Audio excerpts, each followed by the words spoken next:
This is what the dispute is all about. Last night, sculptor Billy Lawless turned on the power, and city officials saw male genitalia in the 4 neon panels that are part of the work titled Green Lightning. Mayor Griffin ordered the sculpture removed. City crews armed with torches were prepared to take down the structure this afternoon, but Billy Lawless wouldn't let them do it. He climbed to the top of his artwork and refused police orders to come down.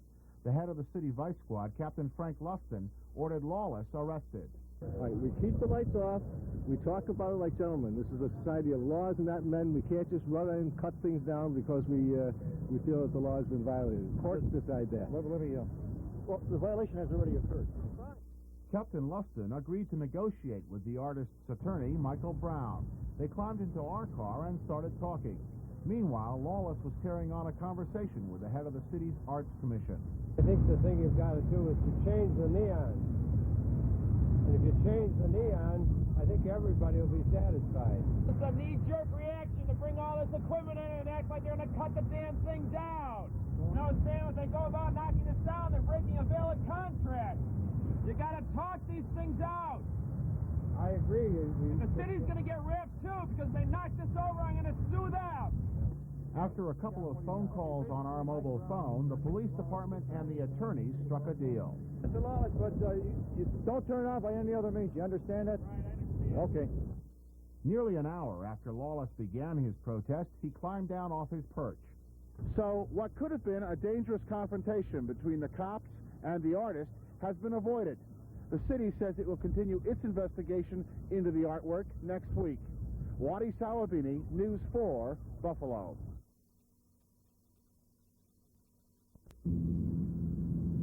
This is the Collinwood Freight Yard in Cleveland, Ohio. Todd Waters, photographer Mike Mombrea Jr. and I have just climbed off a westbound freight after a 5-hour ride from Buffalo. We hopped the freight to learn firsthand what it's like for thousands of homeless Americans who, for the first time since the Great Depression, have gone back to riding the rails in search of work and a future. Our trip began in the Conrail Frontier Yard on Broadway. When this piggyback train pulled in, we waited for a crew change. When no one was looking, the three of us scrambled onto the last of the 5 engines and hid in the bathroom for more than an hour. Hiding in the cramped, dark room was both unnerving and terribly hot. Finally, after several delays, the train began moving west through downtown and then out along the lake. Several times during the trip, we had to duck out of sight to avoid being detected. Todd Waters is an advertising agency vice president in Minneapolis. He's out riding the nation's rails this summer to dramatize the plight of the homeless. Normally, he rides on a flat car under one of the piggyback trailers. But because there were 3 of us and the camera gear, we decided to take our chances in the engine. My years of riding, I've run across a lot of people that are so desperate and so hungry and so uncomfortable with their life. And it just seems like in the richest nation in the world that people shouldn't have to struggle like that. I mean, people shouldn't be dying. They're out riding the freights for the first time in 50 years. And the reason for it is because we're stuck with cuts in social programs. You know, we've got 25% decrease in food stamps they're talking about now. We've had a lot of our cheese allocations taken away. What does your wife think about all this? Oh, she's very supportive. My wife, Dory, knew that I was riding freights and that I was vagabonding well before I met her, and I guess that she has always accepted that. And she's very supportive of it. Of course, I'm sure that she misses me. I miss her a great deal. It's a family that keeps Thomas Francis from going back out on the freights. He rode the rails for more than 40 years. They were women in boxcars with children riding. I rode on top of a boxcar where I had to fasten my belt to keep them falling off. And we get in the refrigerator cars and go to sleep. And I believe it's getting depression now just like it was during depression, because there's so many men out of work, so many men are starving, no food, no clothes, no shelter. But they waste a lot of money, people does, that could help people. Americans are good-hearted, just as much as they were in the 1930s depression, and they're going to help. I'm just convinced of that. And we're going to help these people survive this. When we last saw Todd Waters, he was westbound on the Penny Route, and it was thumbs up. In Cleveland, I'm Wadi Sawabini, News 4 Update.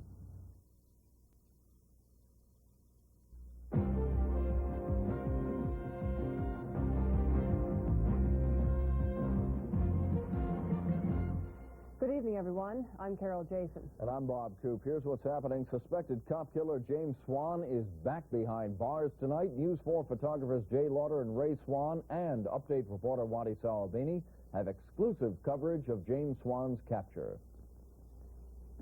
The largest manhunt in Cattaraugus County history is over. James Swan is back in custody. It happened just after 8 o'clock this evening. The closing moments in the search for Swan came with a report that he might be hiding in this house just outside Little Valley. Sheriff's deputies from Cattaraugus and Chautauqua counties surrounded the house and went inside to look around. Moments later, a breathless voice on the police radio said Swan had been spotted hiding in a burned-out camp on the Skinner Hollow Road just a couple of miles away. Deputies raced off down the road. Photographer Ray Swan, who is not related to the suspect, and I followed. Lawmen surrounded the camp. Swan was definitely inside. With their guns drawn and using extreme caution, deputies walked up to the door. They started talking to Swan. At this point, all other lawmen backed up to allow Cattaraugus deputies the chance to rearrest their prisoner. In minutes, it was over. Swan, dressed in the same clothes he was wearing when he escaped, his hair still shoulder-length long, was hustled from the camp to a waiting police car. The man who first spotted Swan, Cattaraugus Sergeant James Abbott, modestly declined to be interviewed, saying it was a team effort. Tonight, Swan is back in jail, and the hundreds of deputies and state troopers who helped to look for him are heading for home. In Little Valley, I'm Wadi Salabini, News 4 Update. At the corner of Smith and Peckham, Jeff Early and Donald Taff are telling police they've just been shot at by a car full of heavily armed men. Time. We ain't worried about it. They came back twice. After they finished talking with the cops, we tried to interview the two men, but someone started shooting. Mr. Early, what happened? They came down. Cops flooded the area looking for three brothers believed responsible for the shooting. They were Donald, Sam, and Ronald Green. Jeff Early says he lives with the Green brothers' sister.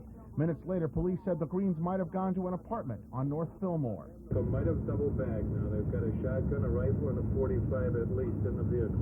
Police have surrounded an apartment building at the corner of North Fillmore and Inter Park. We can't turn on our lights because they're afraid the suspects are inside. Hey, go to the window. You want to talk?